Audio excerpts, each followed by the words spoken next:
کا استعمال کرنا چاہیں تو آپ دیکھیے آج سے 800-900 سال پہلے ایک فرقہ اٹھا تھا جس کا نام تھا باطنیہ، جس کو کرامتا بھی کہا جاتا ہے، کرامتا، اور جس کا ایک بہت بڑا لیڈر جس کا نام تھا عبید اللہ ابن حسن قیروانی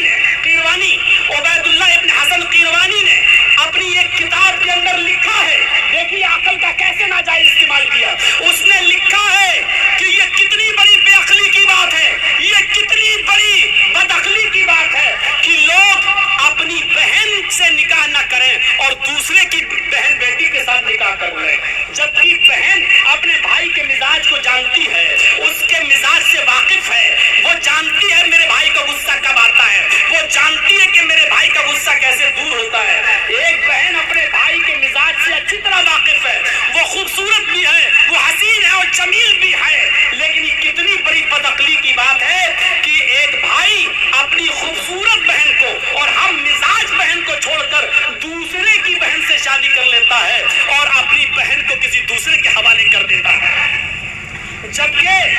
پھر آگے لکھتا ہے جب ہماری بہن ہمارے لیے کھانا بنا سکتی ہے، ہمارا پریشانی میں سر دبا سکتی ہے، ہمارے لیے بستر بچھا سکتی ہے، ہمیں دوا کھلا سکتی ہے، ہمارا مجبوری اور پریشانیوں میں ہمارا خیال رکھ سکتی ہے، تو پھر شادی کر کے اس کے ساتھ جنسی تسکین اور جنسی لذت حاصل کیوں نہیں کی جا سکتی ہے؟ اور آگے وہ لکھتا ہے یہ کتنی بڑی بے وقوفی کی بات ہے کہ اپنی حسین و جمیل اور خوبصورت سرمایہ کو اور حسین و جمیل بہن کو کسی دوسرے کے حوالے کر دو اور دوسرے کا کباڑ کھانا اٹھا کر اپنے گھر پہ لیا۔ یہ اسی عقل کا ناجائز فائدہ ہوا۔ اور میں پوچھنا چاہتا ہوں آپ سے، آپ لاکھ کہیے کہ سماج اجازت نہیں دیتا،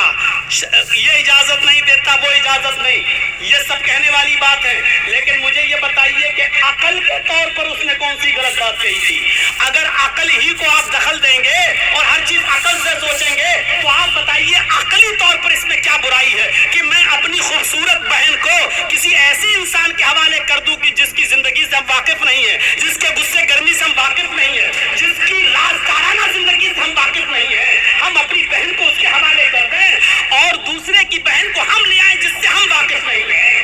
آپ بتائیے عقلی طور پر عقل کیا کہتی ہے؟ عقل کہتی ہے کہ اپنی بہن سے خود نکاح کر لو، کیونکہ اس کے مزاج سے ہم واقف ہیں، اس کے سرشت سے ہم واقف ہیں۔ شریعت ایک الگ چیز ہے۔ میں کہنا چاہتا ہوں میرے بھائیوں، جہاں عقل کام کرنا بند کر دیتی ہے وہاں پھر وحی الہی کی ضرورت پڑتی ہے۔ اب ہماری عقل تو کہہ رہی ہے کہ بہن اور بیٹی کے ساتھ نکاح کرنے میں کوئی برائی نہیں ہے، لیکن ہماری عقل اب یہاں دائرہ ہی نہیں ہے، وہ کام کرنا بند کر دی۔ شریعت کہتی ہے کہ بہن کے ساتھ نکاح کرنا حرام ہے، بیٹی کے ساتھ نکاح کرنا حرام ہے، آپ نہیں کر سکتے ہو۔ اب شریعت کی جگہ ضرورت اس لیے پڑی ہے کہ عقل نے جب کام کرنا بند کر دیا ہے، اب ہم عقل کو دخل نہیں دے سکتے، شریعت کی بات کو مانیں گے، اور شریعت کی بات کو ماننا ہی میرے بھائیوں عبادت ہے۔ اس لیے ہم اپنے تمام کاموں میں یہ دیکھیں کہ عبادت کیا ہے اور اللہ اور اس کے رسول کی مرضی کیا ہے، شریعت کیا کہتی ہے۔ اپنے آپ کو سرنڈر کر دینے کا نام عبادت ہے۔ اللہ نے اور اس کے رسول نے جب کہا کھاؤ تو کھائیں، جب کہا پہنو تو پہنیں، جب کہا بیٹھ جاؤ تو بیٹھ جائیں، جب کہا سو تو سو جائیں، جب کہا اٹھو تو اٹھ جائیں، جب کہیں نماز پڑھو تو نماز پڑھیں، جب کہیں کہ اس وقت نماز پڑھنا حرام ہے، منع ہے، تب رک جائیں، جب کہیں روزہ رکھو تب روزہ رکھیں، جب کہیں کہ ان دنوں میں روزہ رکھنا منع ہے تو ہم چھوڑ دیں۔ اسی کا نام شریعت ہے،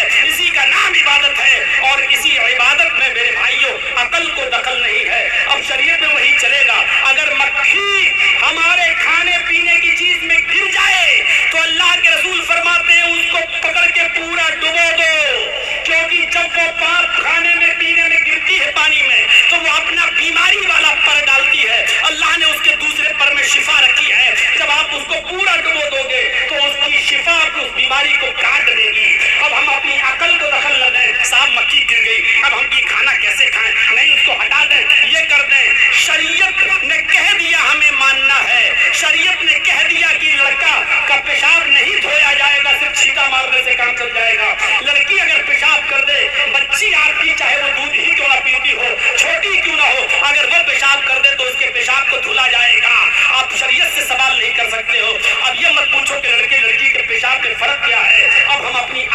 سوال کر رہے ہیں جو عقل کا